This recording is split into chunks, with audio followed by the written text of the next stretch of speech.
Madame, Monsieur, bonjour. Merci de nous rejoindre tout de suite. Les titres de l'actualité. La ligne ferroviaire minière Est commence à prendre forme sur le tronçon de Tnoukla à Tébessa, un projet d'envergure pour le développement minier. Nous irons ensuite à Barcelone pour découvrir comment la communauté algérienne célèbre le Ramadan à travers un iftar collectif organisé par l'association Maison de la communauté algérienne.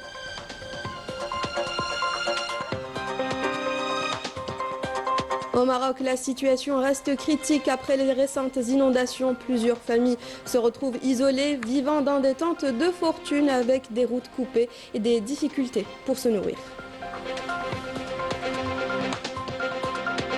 Nous terminerons avec les fromageries de Hammam Melouane, célèbres pour leurs fromages artisanaux et leur savoir-faire transmis de génération en génération. Reportage dans ce journal.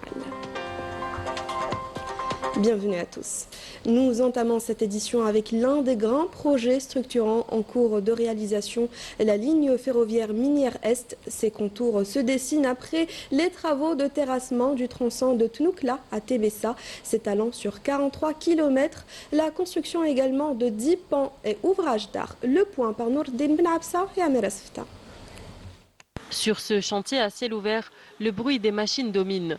Le rythme de réalisation a atteint son niveau maximal, traduisant l'engagement à achever les grands projets stratégiques de manière efficiente.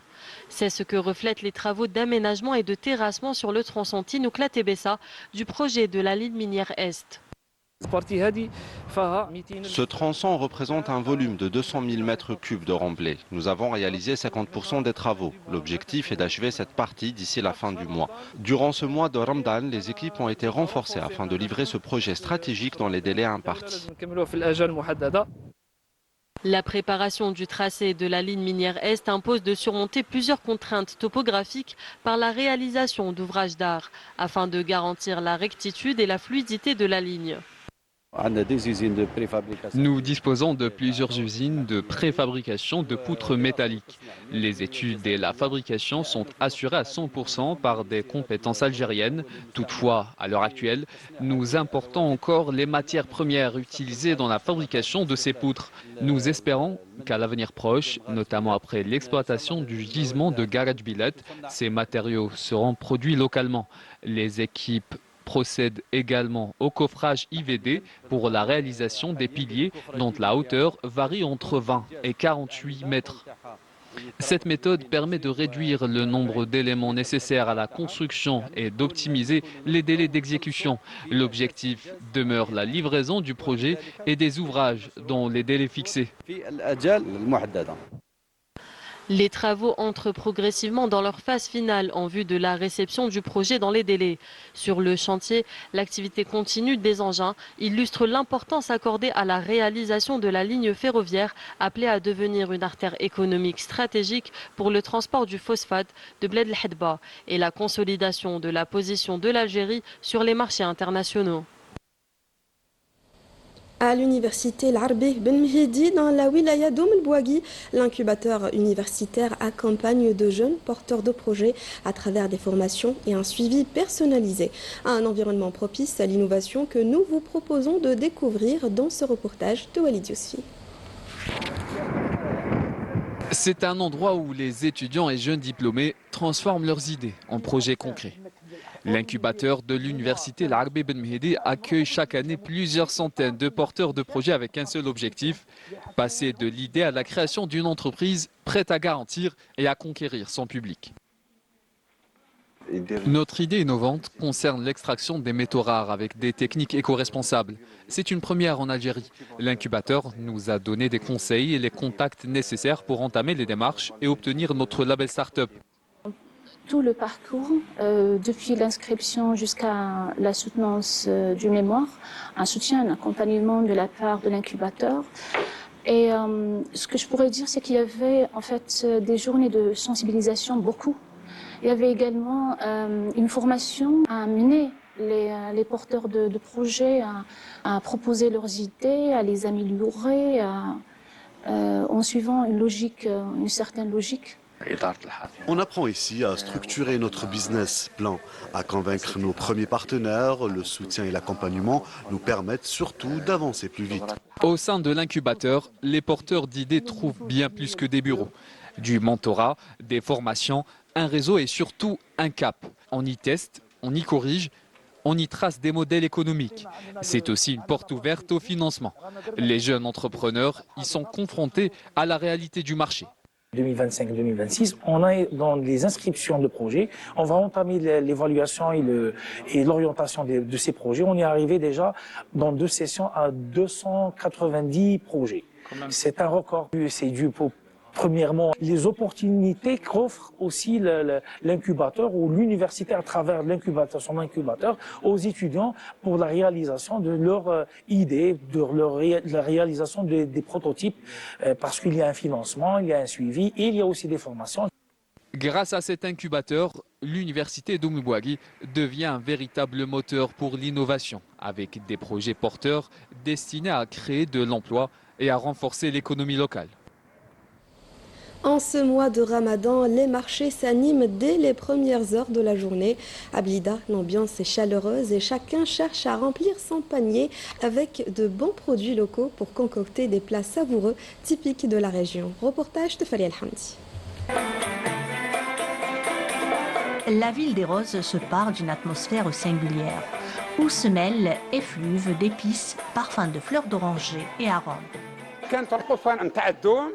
نهار اللي الانسان يتغذى نحطوا الياسمين من عندنا والقارص ماشي محسوب والحشيش قراطوي والله يبارك هذيك والناس تعرض بعضها بعض في السهرات والبيبان نتاع البازارات ما كانش البيبان كانت باللي زعربر والناس متقاسيه يبات في هذيك الليله يباتوا النساء زاهيين كان المرات تلبس السوال نتاع الشريمه الله يبارك وكي تخرج بالعجر تخرج شي القايد رمضان اليوم راه جايب الريحه نتاعو الله يصومنا فيه بالخير نتمنى لهم رمضان يجوزوه لاباس وبخير.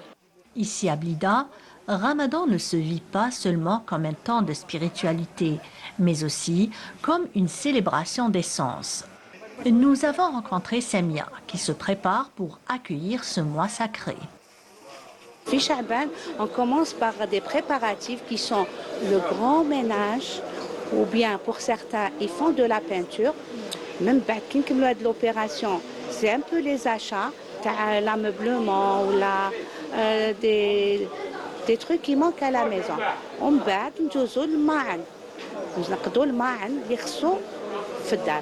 et après, نبداو في التحضيرات تاع القضيان. Donc bien sûr انا جي commencé بالحلو. J'ai acheté 12 تاع طاجين الحلو. Et entre-temps, j'ai trouvé ديك المقطفة. C'est une vermicelle qui est faite manuellement. تاع بكري تاع معروفة هنا في بليدة معروفة تاع ناس البليدة. C'était quelque chose اللي يديروها les personnes âgées. Ce marché est un véritable lieu de retrouvailles. On échange des nouvelles, on partage des conseils de recettes. Pour Samia, le Ramadan ne se prépare pas seulement dans les cuisines, mais aussi dans ces allées vivantes où tradition et solidarité se croisent chaque année. كاين des familles هنا très connues بالتقطار تاع المزهر.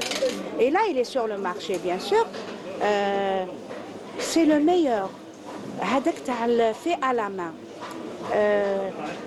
في رمضان نستعملوه بزاف في طاجين الحلو في الحلاوات تاعنا باسكو كاع نديروا الحلاوات كاع بالحسل دونك الحسل لازم له المزهر باش يعطي له هذيك النكهه. Ramadan est aussi une symphonie de senteurs et de saveurs, un héritage transmis de génération en génération entre authenticité et modernité. La ville conserve son âme, offrant chaque année un tableau vivant. Le Ramadan reste un moment de partage et de convivialité. À Barcelone, un iftar collectif organisé par l'association Maison de la communauté algérienne a rassemblé les Algériens autour de plats traditionnels pour retrouver les saveurs de l'Algérie. La soirée a été également marquée par un hommage rendu à la défunte artiste Wardiya Mezahra Chbout. Le temps d'un iftar, Barcelone a pris les couleurs et les saveurs de l'Algérie. À l'initiative de l'association Beit El Jaliya, la communauté nationale établie en Catalogne s'est retrouvée pour rompre le jeûne. Un moment de communion pour briser l'isolement et renforcer les liens de citoyenneté à l'occasion du mois sacré de Ramadan. Notre association représente en particulier la communauté algérienne et plus largement la communauté musulmane et arabe. Nous remercions tous ceux qui ont été avec nous. C'est comme si nous étions à une fête en Algérie et c'est l'objectif de notre association d'être tous réunis. Nous avons le plaisir de participer à ce iftar. Nous avons commencé hier et nous continuerons à travers tout le pays si Dieu le veut. Notre but est de rassembler toute la communauté algérienne en Espagne. Cette soirée a également été l'occasion de rendre un vibrant hommage à la regrettée comédienne Wardia. En présence de sa fille, la communauté a tenu à saluer la mémoire de cette figure emblématique du cinéma algérien. Je remercie l'association pour cette belle initiative. Je remercie également les membres de notre communauté en Espagne d'avoir honoré la mémoire de ma défunte mère aujourd'hui. C'est un véritable honneur pour moi et ma mère restera toujours vivante dans mon cœur, mais aussi dans celui de tous les Algériens. Je vous souhaite un excellent Ramadan. Autre moment fort de cette soirée, la distinction de plusieurs enfants ayant mémorisé le Saint-Coran. أنزلناه في ليلة القدر قل أعوذ برب الفلق من شر ما خلق ومن شر ما غسق إذا وقد ومن شر النفاثات في العقد ومن شر حاسد إذا حسد. Entre ferveur religieuse et convivialité, cet événement a permis de recréer, le temps d'une soirée, l'atmosphère chaleureuse du pays, en plein cœur de l'Espagne. Zakat el-Fitr est fixée cette année à 170 dinars, précise le ministère des Affaires religieuses et des Waqf. Les imams sont invités à procéder à sa collecte à compter du 15e jour du mois sacré de Ramadan à travers l'ensemble du territoire national, et ceci en vue de sa redistribution aux nécessiteux 1 ou 2 jours avant l'Eid el-Fitr. Le ministère rappelle qu'il est préférable de faire don de la zakat en espèces car c'est la formule la mieux indiquée.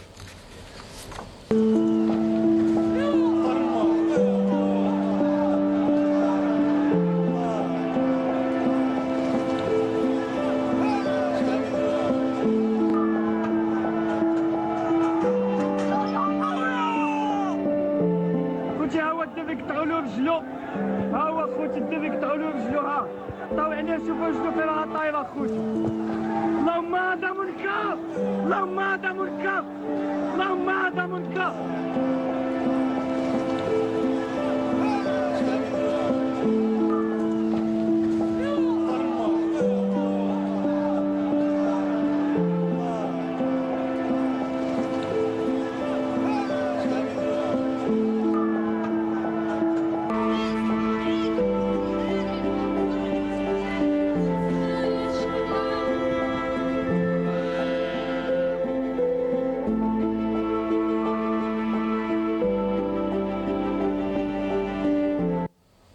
Les récentes inondations au Maroc ont causé d'importants dégâts. Les familles se retrouvent isolées, vivant dans des tentes de fortune. Routes coupées, pénurie alimentaire, la population endure une situation critique et inquiétante. Anis Chir. Des images déchirantes montrant le dénuement des Marocains. Ce nouvel épisode, suite aux inondations du douar de Menkel, met en évidence les défaillances systémiques et structurelles des politiques du Merzen. Dans la commune de Jmaat Sahtarayin, dans la circonscription administrative de Tétouan, les habitants laissent éclater leur colère face à l'isolement dont ils sont victimes suite à l'effondrement du pont qui constitue l'unique accès de leur douar aux autres localités. En l'absence des pouvoirs publics, près de 8000 Marocains se retrouvent ainsi coincés dans cette enclave. Nous n'avons plus rien à manger. C'est la famine, nous n'avons plus rien. Un isolement et une situation qui se détériore également au niveau des communes voisines. On ne fait rien pour nous. Les inondations ont détruit les routes et tout moyen de nous relier à l'extérieur. Nous ne pouvons plus passer nos examens à l'université alors que les autres, épargnés par les inondations, si.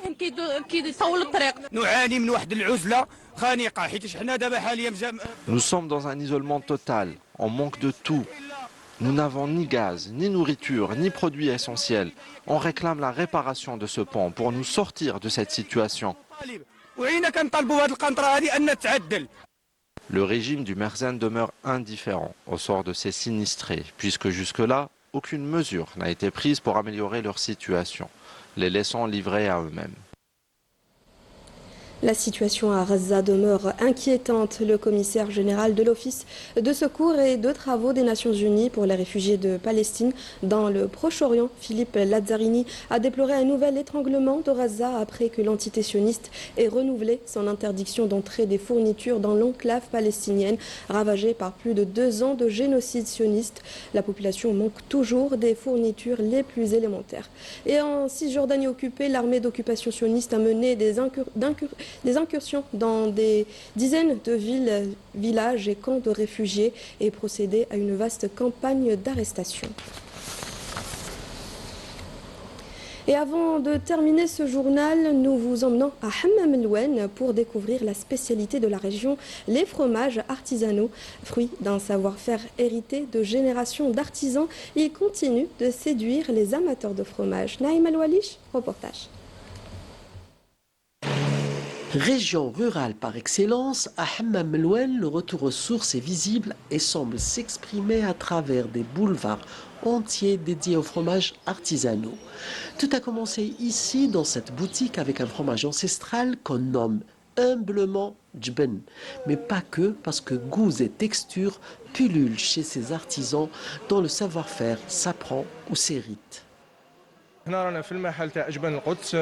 La boutique que vous voyez là est la plus ancienne fromagerie à Hammam El-Oued. Ça appartenait à mon oncle Moussa, que Dieu ait son âme, et nous avons perpétué ce savoir artisanal. On a commencé par des moyens dérisoires, on vendait du lait, du petit lait, du lait caillé. On est passé par la suite à la fabrication de toutes sortes de fromages selon la demande.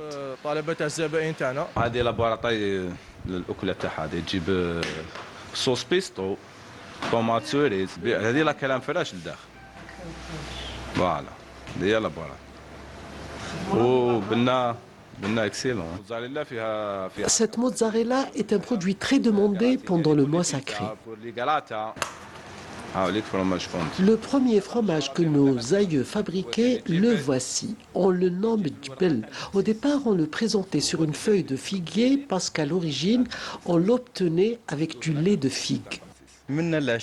D'ici fin d'après-midi, vous n'allez trouver aucun fromage dans les présentoirs. Pendant Ramadan, ces fromages donnent tellement envie, c'est quelque chose de naturel et les gens prennent un peu de tout. Et les ventes de ces fromages artisanaux, pur lait de vache, de chèvre ou de brebis, explosent pendant ce mois sacré, si bien que plusieurs clients se déplacent de très loin pour des produits d'exception. Chaque Ramadan, je viens de Médéa jusqu'ici pour acheter quelques fromages. Ce qui me plaît dans ces produits, c'est qu'ils sont naturels, sans produits chimiques. En plus, il y a plusieurs goûts qu'on ne trouve pas dans les fromages industriels. On est de Boumordes. On vient souvent, de temps en temps, نشروا هذا الفرامج هذا تاع التراديسيونيل كاين تاع الاعشاب كاين تاع ليغو كاين اللي تاع فروماج كاين الكريير كاين تاع لي بلونت هذو سكي حاجه مليحه صحيه حاجه صحيه.